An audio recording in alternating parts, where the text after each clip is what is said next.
सोचिए, एक अंधा आदमी और उसके घर में 3 चोर चोरी करने के लिए घुसते हैं, लेकिन फिर समझ आता है कि वो किसी मौत के कुएं में फंस गए हैं, जहां एक छोटी-सी सांस लेना भी उनकी आखिरी सांस बन सकती है। ऐसी ही एक कहानी में 3 छोटे-मोटे चोर रॉकी, एलेक्स और मनी लोगों के घरों में छोटी-मोटी चोरियां करते थे। एलेक्स के पिता एक सिक्योरिटी कंपनी में काम करते हैं, इसलिए एलेक्स के पास घरों के सिक्योरिटी कीज और कोड्स होते हैं। मनी को एक दिन खबर मिलती है कि एक सुनसान इलाके में एक अंधा बुढ़ा रहता है जो आर्मी रिटायर है और उसके घर में लगभग 2.5 करोड़ रुपए हैं। तीनों फैसला करते हैं कि अंधे बुढ़े से पैसा चुराना आसान होगा। रात के वक्त तीनों अंधेरे में घर के बाहर पहुंच जाते हैं। वहां एक खतरनाक कुत्ता होता है जिसे मनी नींद की दवाई देकर बेहोश कर देता है। वही एलेक्स भी घर का सिक्योरिटी सिस्टम डिसेबल कर देता है। आखिरकार तीनों एक खिड़की से अंदर घुसने में सफल हो जाते हैं।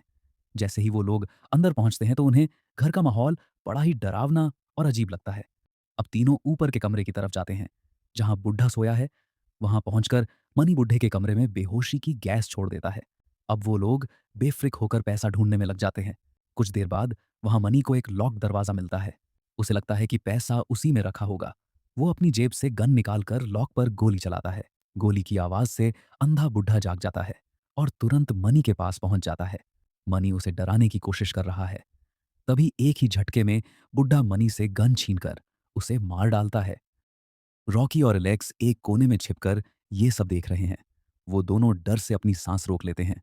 बुढ़ा मणि की लाश को चेक करता है और उसे समझ आता है कि घर के अंदर कोई और भी है। बुढ़ा तुरंत सारे खिड़की और दरवाजे पूरी तरह से लॉक कर देता है। अब वो दोनों अंदर कैद हो गए हैं। अब सवाल ये है कि क्या वो दोनों अपनी जान बचा पाएंगे? इसके लिए चैनल को फॉलो जरूर करें।